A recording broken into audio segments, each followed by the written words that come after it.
Good evening आप सभी को। आप सब अच्छे हैं? बहुत दिन बाद फिजिक्स पढ़ रहे हैं जैसे लग रहे हैं, नहीं? हाँ, तो चलिए आज हमारा जो चैप्टर है बेटा अध्याय 8 है, चैप्टर 8 और पार्ट बी उपग्रहों की गति, मोशन ऑफ सैटेलाइट। सभी के पास तो बुक है, आपके पास है ना? अध्याय 8 उपग्रहों की गति। देखिए बेटा, उपग्रहों की गति, मोशन ऑफ सैटेलाइट। देखिए हमारे पास जितने भी उपग्रह हैं, सैटेलाइट हैं, हम जानते हैं हम एक ग्रह पे रहते हैं जिसका नाम पृथ्वी, आप सभी जानते हैं, पता है ना? और ये जो हमारी पृथ्वी है इसका एक प्राकृतिक उपग्रह है जिसका नाम क्या है? चांद, चंद्रमा, मून। ठीक है। और बहुत सारे ऐसे सैटेलाइट हैं जिन्हें किसने बनाया है? वैज्ञानिकों ने बनाया है। तो उन सभी सैटेलाइट, आज हम इंटरनेट चला पा रहे हैं, मोबाइल चला पाते हैं, बहुत सारी जो सुख सुविधा से आज हम युक्त हैं, वे आजकल हर एक चीज़ डिजिटल हो गया, आप सभी को पता है। ये तभी संभव हो पाया जब सैटेलाइट का जो है क्या हुआ? आविष्कार हुआ। और उस सैटेलाइट के द्वारा ही हम बहुत चीज़ों को क्या करते हैं? कार्य कर पाते हैं। समझ में आ रहा है आप लोगों को? तो जो सैटेलाइट होते हैं, इस क्या होता है सैटेलाइट? तो सैटेलाइट समझिए मानव के लिए बहुत ही एक वैज्ञानिकों का दिया सबसे बेहतरीन तोहफा है ये। आ रहा है समझ में? अगर वो नहीं होता तो आज हमारे पास ना इंटरनेट ना होता, ना कुछ भी नहीं होता, ना आप एक दूसरे को कॉलिंग कर पाते। ठीक है। आ रहा है जी? हाँ, क्या बोले? तो सैटेलाइट बहुत ज़रूरी है। जैसे हम बहुत चीज़ों को ढूंढ पाते हैं, किसी ग्रह को ढूंढने में मदद मिलती है। भूकंप आ रहा है, जैसे आपको पता है भूकंप आने वाला है, ये भूकंप जानते हो ना, अर्थ क्यों हो रहा है। तो ये जो सभी जो प्रोसेस हमें पहले से पता चल जाता है, क्यों? क्योंकि सैटेलाइट के थ्रू हमें पता चलता है। आप सभी जानते हैं, आप मोबाइल में देखो वेदर में कितना डिग्री टेम्परेचर है। आपने ये भी देखा होगा कि बुधवार को बारिश होगा, संडे को बारिश होगा, आज धूप खिलेगा। ये सब क्यों है? क्योंकि सभी जो है सैटेलाइट के द्वारा हम सभी को मौसम विभाग ये जानकारी प्रदान कराता है। ठीक है, समझ में आ रहा है आप सभी को? आया? उसी सैटेलाइट, बहुत वैज्ञानिकों का इसमें योगदान है, मैंने आपको पहले ही बताया था। ठीक है, इसरो के बारे में आप लोग सभी जानते हैं, मैंने आपको बताया था। ठीक है। देखिए आज जो हम चर्चा करेंगे बेटा वो है पलायन वेग के बारे में। किसके बारे में? स्कूल में तो इसको आप पढ़ चुके हैं। पलायन वेग इसे इंग्लिश में कहा जाता है एस्केप वेलोसिटी। क्या कहा जाता है? Escape velocity.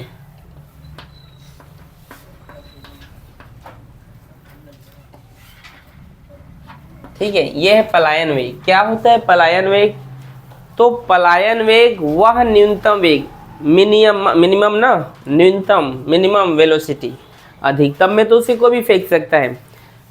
पलायन वेग वह न्यूनतम वेग जो किसी पिंड या किसी वस्तु पर लगाया जाए और उसे ऊर्ध्वाधर फेंका जाए। ध्यान से इधर देखिए।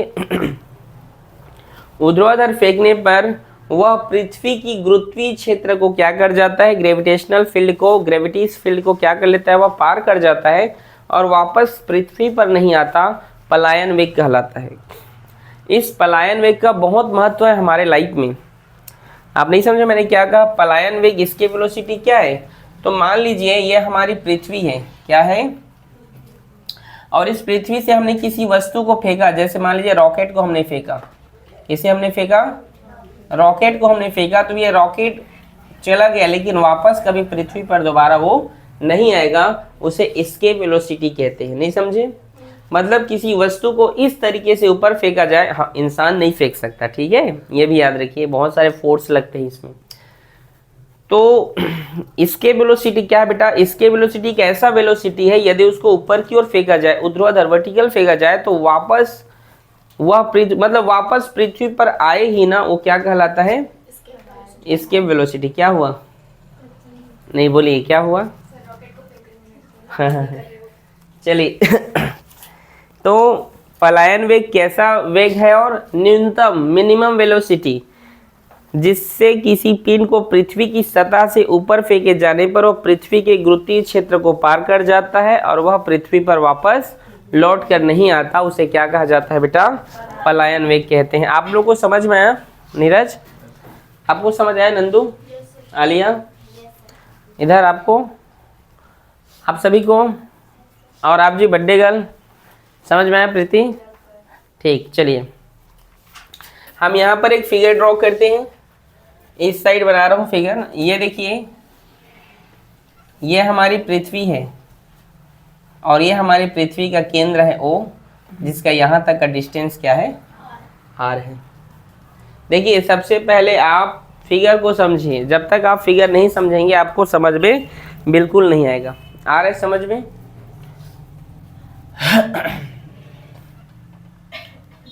यहाँ से यहाँ तक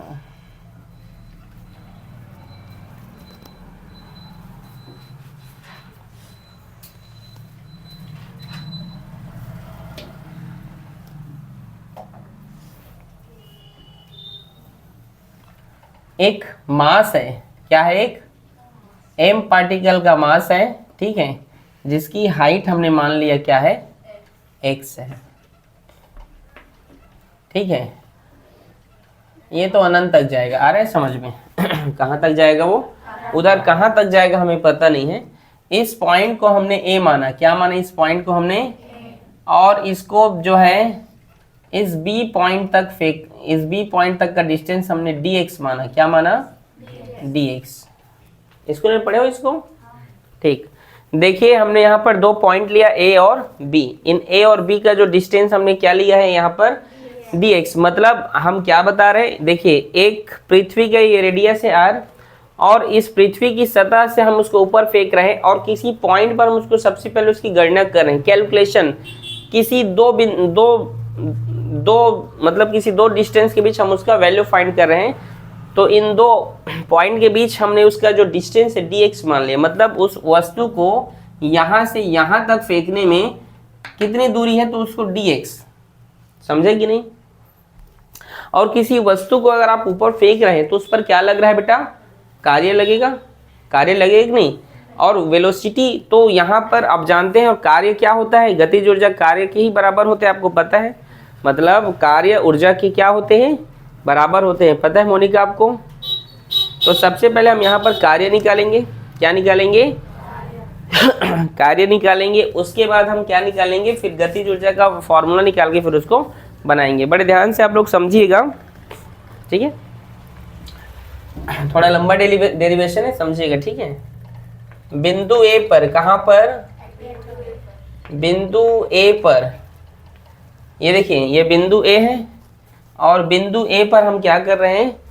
बल निकाल रहे हैं, ठीक है? बिंदु ए पर बल, तो F इक्वल्स टू क्या होगा? ये Gm, पृथ्वी का मास, ये पृथ्वी का मास है कैपिटल M, ठीक है? और उस सैटेलाइट का मास है स्मॉल m, और वहां तक का डिस्टेंस क्या है? x²। बोलो समझ में आया? एक एक स्टेप को ध्यान से समझना है। अगर समझ में नहीं आएगा तो आप मेरे से बोलिए, ठीक है? यहाँ तक कोई दिक्कत? ये m द्रव्यमान, ये जो m मास का जो पार्टिकल है, वस्तु है, या जो पिंड है, ऑब्जेक्ट है, m मास का जो पार्टिकल है, जो वस्तु है बेटा, उसको b तक ले जाने में किया गया कार्य, समझे? m द्रव्यमान की वस्तु को A से B तक ले जाने में किया गया कार्य। समझ आया भारती? यहाँ तक कोई दिक्कत? मतलब यहाँ से B तक ले जाने में कितना काम करना पड़ा? तो छोटा काम किया है, तो उसके आगे हम D लगाएंगे, dW। और कार्य बराबर क्या होता है? Work equals to force into displacement, बल गुणित विस्थापन होता है बेटा। बल क्या है? F, और विस्थापन क्या हुआ वहां पर?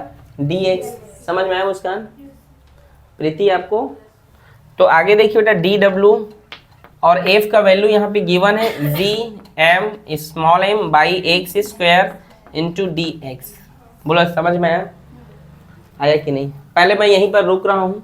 किसी को कोई प्रॉब्लम है तो मेरे को आप बता सकते हैं। कई लोगों को फिजिक्स से बहुत प्रॉब्लम रहता है। आप यहाँ तक देखें, कोई समस्या? हालिया आपको नहीं ना? किसी को नहीं है? नीरज नितेश ठीक।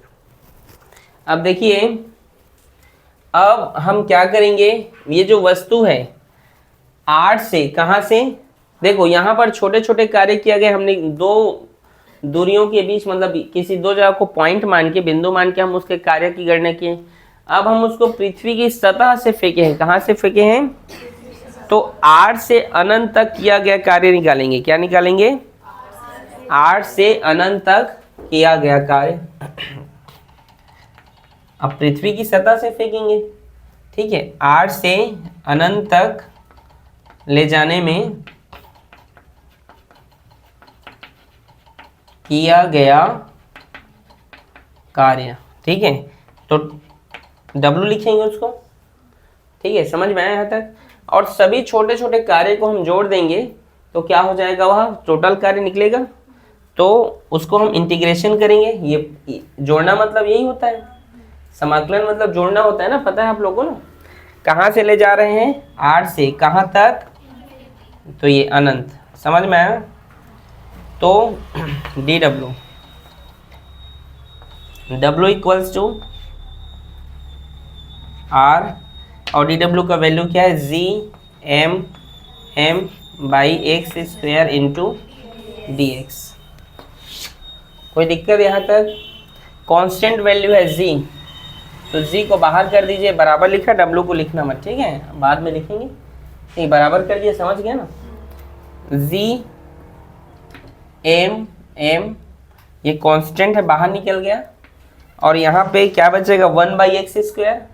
तो 1/x² ऊपर जाएगा तो -2 होगा, पहले भी पढ़ाया हूँ, मोनिका समझ आया।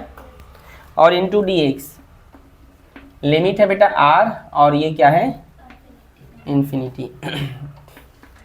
GM, और इसका जो इंटीग्रेशन होता है, आपको एक फॉर्मूला लिखवाया था, याद है, x इंटू dx बराबर होता है, बार बार मैं बोल रहा हूँ इसको, ये फॉर्मूला होता है x n+1 बाई n+1, कई बार पढ़ाया हूँ। तो यहाँ पर x का x ही लिखेंगे, n क्या है, -2, तो यहाँ पे -2 प्लस का, ठीक है, और नीचे में -2 प्लस लिमिट है इन्फिनिटी, और ये R। बोलो कोई दिक्कत। आगे देखिए, -2 में 1 घटेगा तो कितना होगा, -2 और प्लस, मतलब माइनस प्लस माइनस, 2 में 1 घटाओगे तो माइनस होगा। साइन को आप यहाँ पे लिख लीजिए, -GM, समझे। 2 में 1 घटाओगे तो क्या आएगा, और नीचे में 1 का कोई मतलब है नहीं ना, माइनस को यहाँ लिख लिया, और -2 प्लस 1 यहाँ भी घटेगा तो -1 होगा, मतलब यहाँ पे क्या होगा, x -1 आएगा ना। तो x -1 को आप क्या लिख सकते हैं, 1/x लिख सकते हैं, लिख सकते हैं। तो इसको मैं क्या लिख रहा हूँ, 1/x। समझे क्या, और समझाओ। देखो बेटा, 2 में 1 घटेगा तो 1 आएगा -1, और x -1 को आप 1/x लिख सकते हो, लिख सकते हो ना फॉर्मूला से। कैसे लिख सकते हो बताओ, कि नहीं लगेगा, ठीक। -GM upper limit minus lower limit. अब लिमिट जब लगाते हैं तो ये वैल्यू हट जाता है, जो लिमिट में रहता है वही लिखा जाता है, ठीक है। W इक्वल्स टू -GM, ये देखिए 1/∞ क्या होता है, 0 होता है। 1/∞ क्या होता है, और ये माइनस, और ये माइनस का गुणा होगा तो प्लस होगा, और ये हो जाएगा नीचे में R। ये इसके द्वारा किया गया कार्य का हमने गणना किया। लेकिन हमें क्या निकालना है, वेलोसिटी, उसकी गतिज ऊर्जा, क्योंकि वस्तु क्या है, गति कर रहा है।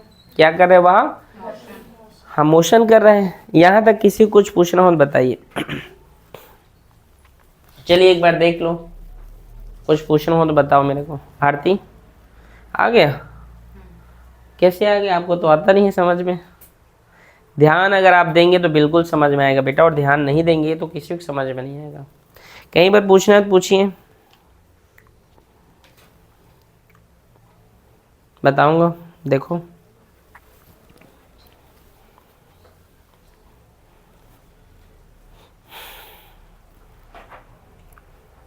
आगे आगे बढ़ूं, चलिए देखिए आगे देखिए बेटा, इसको हम इक्वेशन नंबर 1 मान ले रहे हैं। क्या मान ले रहे हैं? हम जानते हैं, क्या जानते हैं, लेकिन काइनेटिक एनर्जी गतिज ऊर्जा, काइनेटिक एनर्जी गतिज ऊर्जा के ई बराबर होता है 1/2 mv²। और पलायन वेग को एस्केप वेलोसिटी कहते हैं, इसीलिए इसको वी लिखा जाता है। ठीक है, आगे समझे, पलायन वेग को वी से रिप्रेजेंट करते हैं, इसलिए इस वेलोसिटी को वी लिखेंगे। ठीक है, समीकरण 2, ठीक है लिया। समीकरण इक्वेशन 1 और 2 से, 2 से देखिए, आप जानते हैं जो कार्य होता है वो ऊर्जा के क्या होता है बेटा, बराबर होता है। तो ये दोनों बराबर होंगे, होंगे तो बराबर होंगे, तो लिख लीजिए 1/2 mv² बराबर Gm/r। ये m से ये m कैंसिल हो गया, हो गया। एक फॉर्मूला जानते हो, यहाँ पे लिख रहा हूँ ना, एक फॉर्मूला यहाँ पे लिख रहा हूँ, G बराबर आप जानते हैं Gm/r²। पता है, पहले पढ़े थे। तो क्या हम Gm बराबर, ये r इधर भाग में इधर गया तो गुणा में मल्टीप्लाई में कर सकते हैं, तो Gm बराबर Gr² होगा। नहीं समझे? आप ये फॉर्मूला जानते हो ना, G बराबर Gm/r², आप जानती हैं। इसके पहले हमने पढ़ा था गुरुत्वाकर्षण में, तो उसको तो आप ऐसे भी लिख सकते हो ना, r भाग में इधर गए तो गुणा में। देखो यहाँ पे Gm है, यहाँ पे इसका वैल्यू इसको डालना है हमें। ठीक है, तो ये v का स्क्वायर और ये 2 इधर गुणा में, भाग में इधर गया तो गुणा में, और Gm का वैल्यू क्या है यहाँ पे, Gr²। बोलो समझ में आया, आया कि नहीं? आगे हाँ बोले। अच्छा आर भी है ना, अरे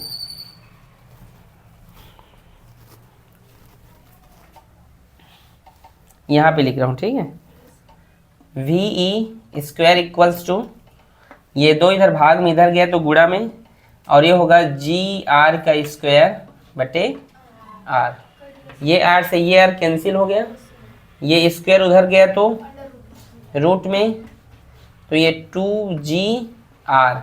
यही पलायन वेग के लिए एक छोटा सा सूत्र है। ठीक है, आ रहा है समझ में? ये इसके वेलोसिटी के लिए एक छोटा सा फॉर्मूला है। ठीक है, इजी है कि कठिन है? अगर आप 1-2 बार प्रैक्टिस करेंगे तो इससे सरल और कुछ नहीं है। है क्या मोनिका? नहीं ना? कुछ पूछना है भारती? हाँ पूछो। ठीक, नोट करें।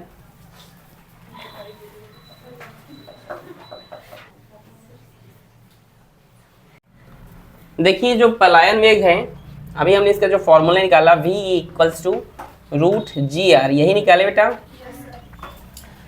पलायन वेग। तो देखिए पृथ्वी का पलायन वेग कितना होता है, इसके वेलोसिटी ऑफ अर्थ आप जानते हैं? हाँ बोलिए। अच्छा हाँ वही तो 2Gr, सॉरी 2Gr ना। आप जानते हैं कि जो हमारी पृथ्वी है, ठीक है, हमारे पृथ्वी पर ही जीवन क्यों है, दूसरे ग्रहों पे जीवन क्यों नहीं? इसका आंसर कोई बता सकता है मेरे को? बताइए बताइए। हमारी पृथ्वी पर ही जीवन है, दूसरे ग्रहों पे जीवन नहीं है, कोई बता सकता है? अभी तक जितना खोज हुआ है नहीं बता सकते? कुछ तो बोलो। एटमॉस्फेयर, हाँ, और कोई नहीं पता? अरे यहाँ जीवन है, यहाँ हम लोग रह रहे हैं, क्यों रह रहे हैं, कोई बता सकते हो? पूछ रहा हूँ। पृथ्वी ज़्यादा बड़ा होता है? पृथ्वी से भी बड़े बड़े ग्रह तो हैं। और अरे यार आप लोग कुछ भी तो बोलो। यहाँ सर ऑक्सीजन है, यहाँ जीवन है, यहाँ वातावरण है, ये सब के कारण जो है हम यहाँ रहते हैं। आप सभी का आंसर सही है, लेकिन मेन आंसर क्या है अभी आप समझिएगा, ठीक है। कि पृथ्वी पर जीवन क्यों है। पृथ्वी का पलायन वेग वी इक्वल्स टू 2, और आप जानते हैं जी का मान होता है 9.8, और आर का जो मान होता है हमारी जो पृथ्वी होती है, ये हमारी पृथ्वी का जो रेडियस वैज्ञानिकों ने जो माना है, जैसे एक किसी की हर एक चीज़ का रेडियस होता है, वैसे वैज्ञानिकों ने हमारे पृथ्वी का जो रेडियस निकाला है वो है बेटा 6.4 मल्टीप्लाई 10⁶। ठीक है, क्या है 6.4 मल्टीप्लाई 10⁶। जब इसको आप सॉल्व करते हैं बेटा जी तो आता है 11.2, कितना निकल कर, इसको जब आप पूरा सॉल्व करोगे तो आएगा 11.2 किलोमीटर प्रति सेकेंड। ठीक है, इसके बाद देखिए चंद्रमा का पलायन वेग, मून का इसके वेलोसिटी v,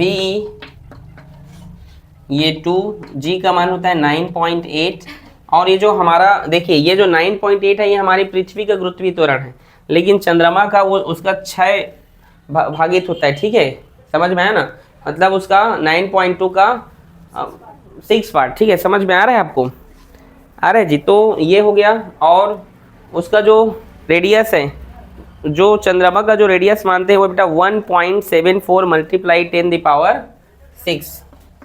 1.74 10⁶, ये क्या है चंद्रमा का रेडियस है। इसको जब सॉल्व किया जाता है तो एक्चुअल वैल्यू निकल आता है 2.4 किलोमीटर प्रति सेकेंड।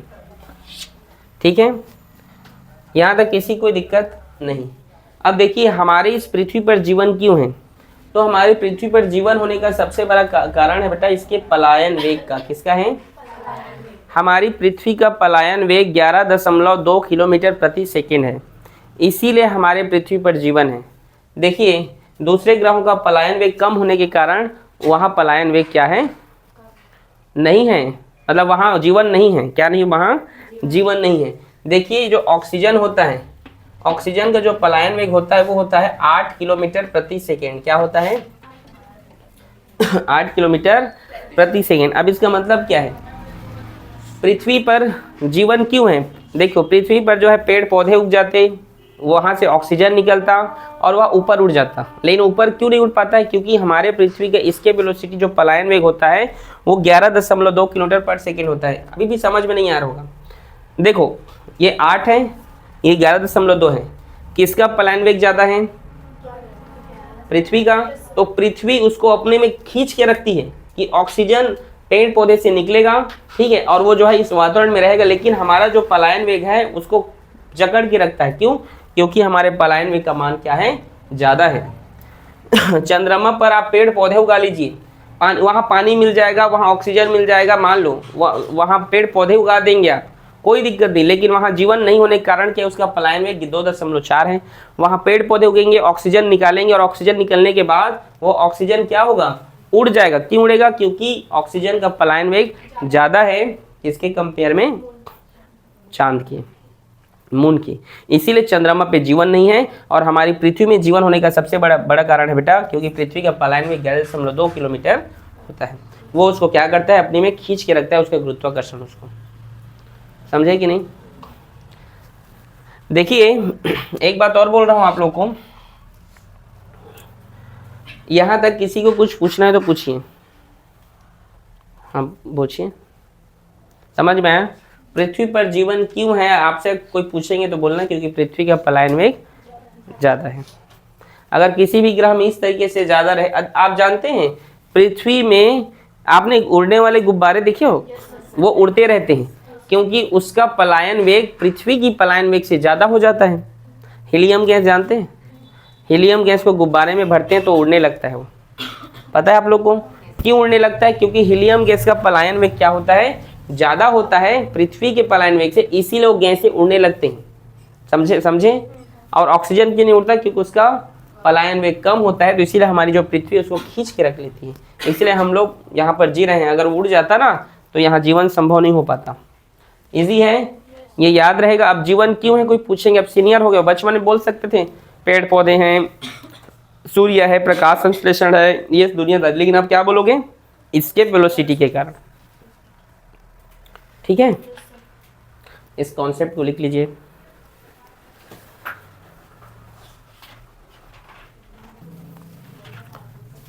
यहाँ पे हमारा जो अगला है बेटा वो है कक्षीय चाल। क्या है? कक्षीय चाल, orbital speed. Okay, orbital speed, कक्षीय चाल। ठीक है, देखिए यहाँ पे एक फिगर ड्रॉ करें। ये हमारी पृथ्वी है। क्या है? ये हमारी, ये इसका रेडियस है और ये है हमारी पृथ्वी का मास। यहाँ पर, अरे नहीं बना,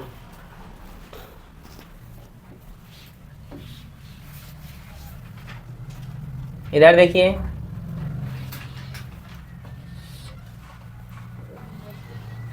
ये हमारी पृथ्वी है ना, कैपिटल एम हमारी पृथ्वी का मास है, ये हमारी पृथ्वी की रेडियस है, और यहाँ पर एच हाइट पर, एच डिस्टेंस पर हमने यहाँ पर एक सैटेलाइट रखा है।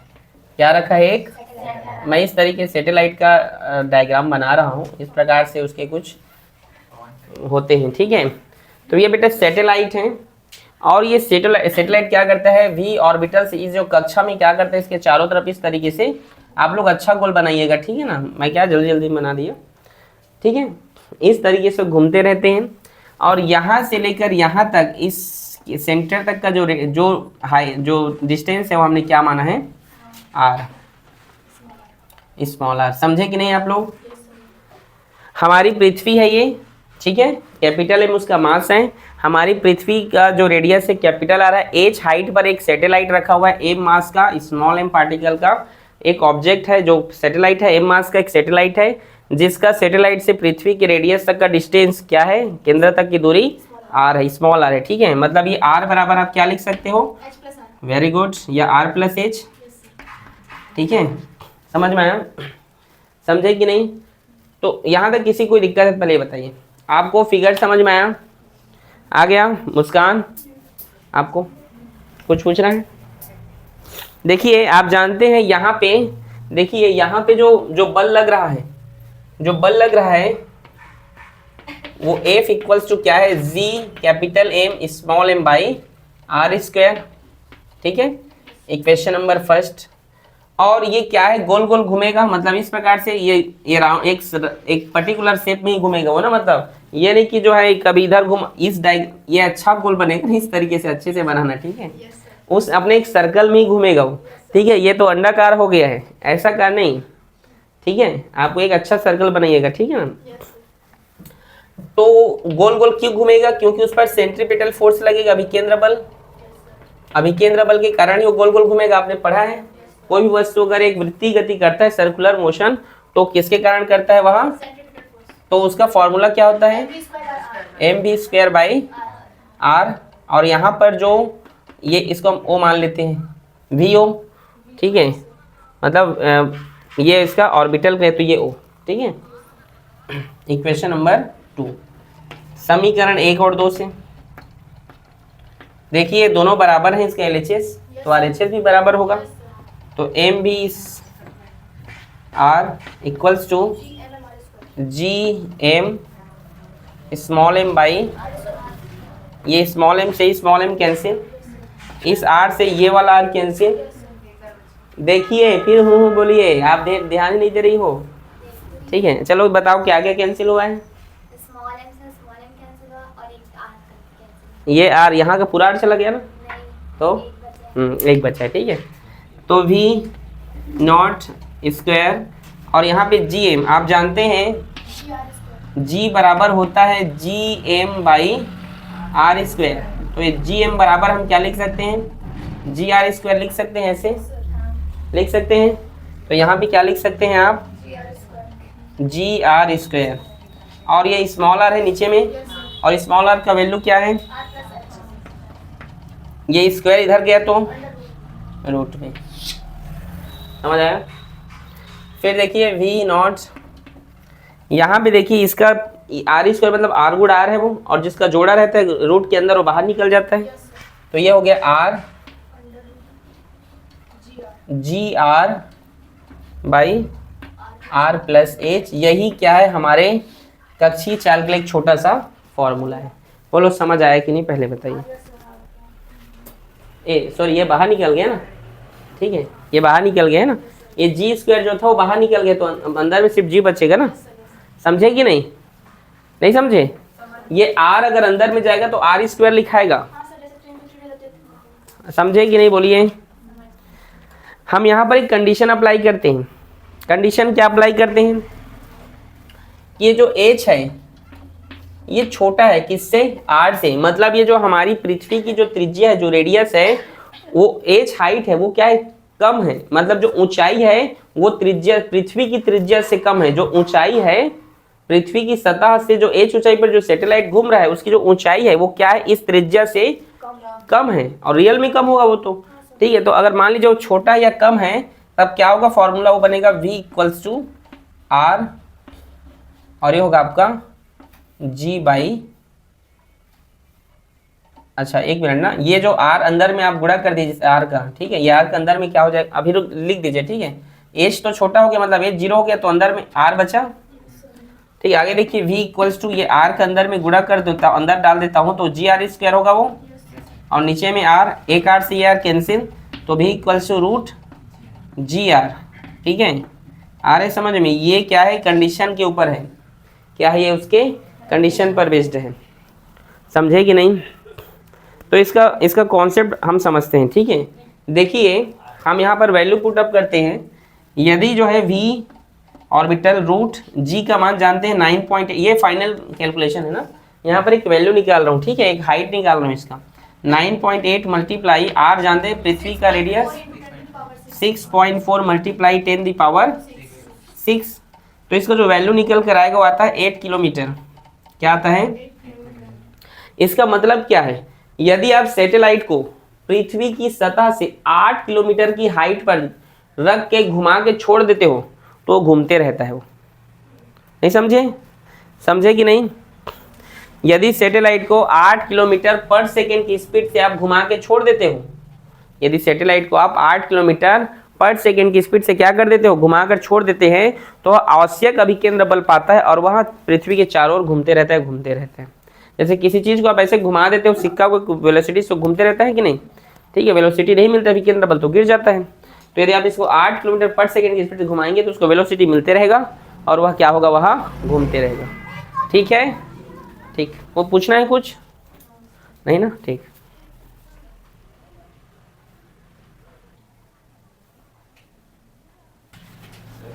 अगला है, हल्ला करें, अगला है बेटा यहाँ पे परिक्रमण काल या परिभ्रमण काल। आपके बुक में क्या लिखा है? परिक्रमण लिखा है कि परिभ्रमण काल? परिभ्रमण काल, ठीक है। टाइम ऑफ पीरियड्स, ठीक है, ठीक है जी। परिभ्रमण काल, परिभ्रमण काल। देखिए आप जानते हैं, क्या जानते हैं कि वेग बराबर क्या होता है? बोलो। Distance by time. Velocity equals to होता है ना, वेग इक्वल्स टू दूरी बटा समय, यही होता है, यही होता है मोनिका। तो बेटा v इक्वल्स टू दूरी, मतलब हमारी जो पृथ्वी है, ये देखिए हमारी पृथ्वी है और कोई सैटेलाइट हमारी पृथ्वी के चारों ओर चक्कर लगाया, मतलब वो दूरी तय किया, मतलब हमारी पृथ्वी की परिधि को घूम रहा है वो, और पृथ्वी गोल है तो पृथ्वी का सरकमफ्रेंस 2πr और समय t, ठीक है। समझे यहाँ तक? ये इधर चला गया तो 2πr का मान क्या होता है? r प्लस h होता है, और ये v इधर आ गया तो ये v, और t equals to 2πr plus h। समझ आ रहा है मुस्कान? v का मान क्या होता है बेटा? अभी निकाले हैं, बोलो। r under root g by r plus h, और कुछ नहीं है, ठीक। 2π, अब देखिए 2π बाई r, ध्यान से देखिएगा, यहाँ पे ये क्या है? r प्लस h है। अरे खुशबू, यहाँ पे r प्लस h है, यहाँ पर कुछ नहीं, मतलब क्या है?